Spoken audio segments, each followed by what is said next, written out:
waiting for a visa.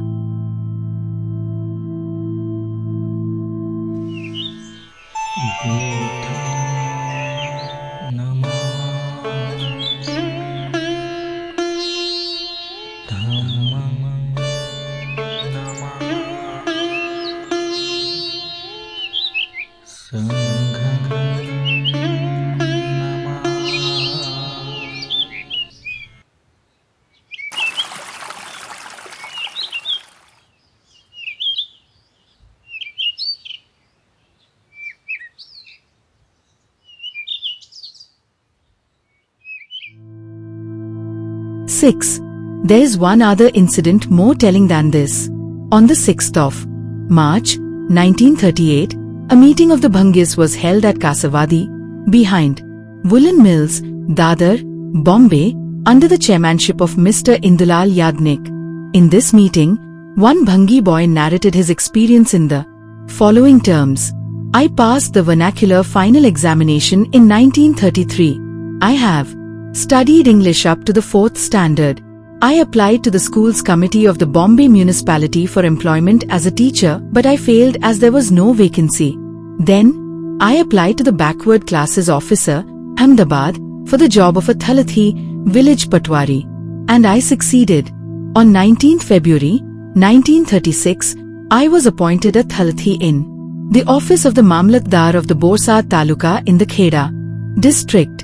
Although my family originally came from Gujarat, I had never been in Gujarat before. This was my first occasion to go there. Similarly, I did not know that untouchability would be observed in government offices. Besides, in my application the facts of my being a Harijan was mentioned, and so I expected that my colleagues in the office would know beforehand who I was. That being so, I was surprised to find the attitude of the clerk of the Mamlatdar's office. When I presented myself to take charge of the post of the Talati, the Karkun contemptuously asked, "Who are you?" I replied, "Sir, Lama Harijan." He said, "Go away, stand that distance. How dare you stand so near me? You are in office. If you were outside I would have given you 6 kicks. What audacity to come here for service."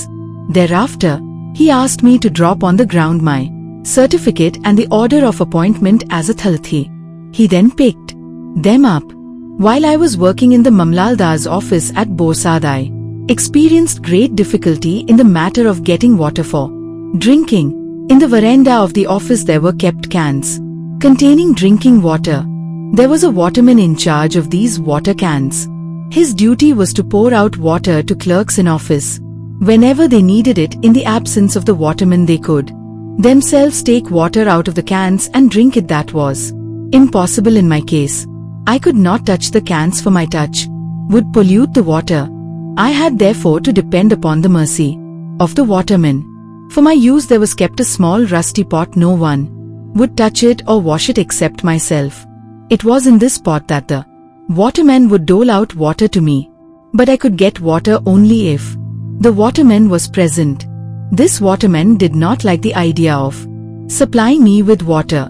Seeing that I was coming for water, he would manage to slip away, with the result that I had to go without water, and the days on which I had no water to drink were by no means few. I had the same difficulties regarding my residence. I was a stranger in Borsad. No caste Hindu would rent a house to me. The untouchables of Borsad were not ready to give me lodgings for the fear of displeasing the Hindus, who did not like my attempt to live as a clerk, a station above me. Far greater difficulties were with regard to food. There was no place or person from where I could get my meals. I used to buy bhajis morning and evening, eat them in some solitary place outside the village, and come and sleep at night on the pavement of the verandas of the Mamlatdar's office. In this way, I passed 4 days. All this became unbearable to me. Then I went to live at Gentral, my ancestral village. It was 6 miles from Borsad. Every day I had to walk 11 miles. This I did for a month and a half. Thereafter the Mamlatdar sent me to a Talati to learn the work. This Talati was in charge of 3 villages, Gentral, Khapur and Sechpur. Gentral was his headquarters. I was in Gentral with this Talati for 2 months. He taught me nothing and I never once entered the village office. The headman of the village was particularly hostile. Once he had said, "You fellow, your father, your brother are sweepers, who sweep the village office, and you want to sit in the office as our equal? Take care, better give up this job." One day the Talati called me to Sejpur to prepare the population table of the village. From Gentral I went to Sejpur. I found the headman and the Talati in the 6UH office doing some work. I went, stood near the door of the office and wished them good morning, but they took no notice of me. I stood outside for about 15 minutes. I was already tired of life and felt enraged at being thus ignored and insulted. I sat down on a chair that was lying there. Seeing me seated on the chair, the headman and the Talati quietly went away without saying anything to me. A short while after, people began to come and soon a large crowd gathered round me. This crowd was led by the librarian of the village library. I could not understand why an educated person should have led this mob. I subsequently learnt that the chair was his. He started abusing me in the worst terms.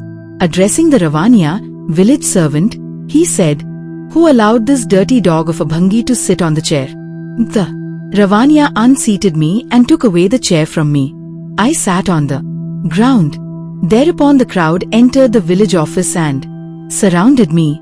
It was a furious crowd ragging with anger, some abusing me, some threatening to cut me to pieces with dharya, a sharp weapon like the sword. I implored them to excuse me and to have mercy upon me. That did not have any effect upon the crowd. I did not know how to save myself. But an idea came to me of writing to the Mamlatdar about the fate that had befallen me and telling him how to dispose of my body in case I was killed by the crowd.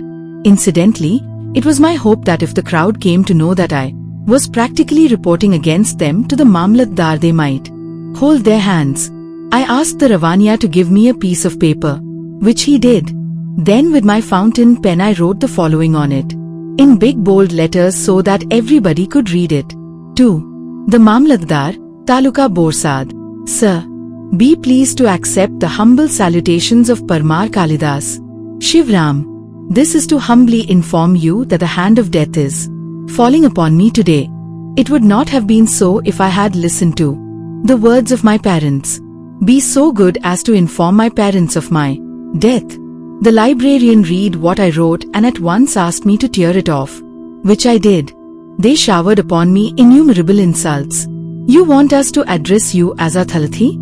You are a Bhangi and you want to enter the office and sit on the chair? I implored for mercy and promised not to repeat this and also promised to give up the job.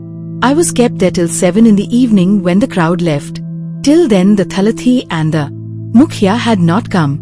Thereafter I took 15 days leave and returned to my parents in Bombay.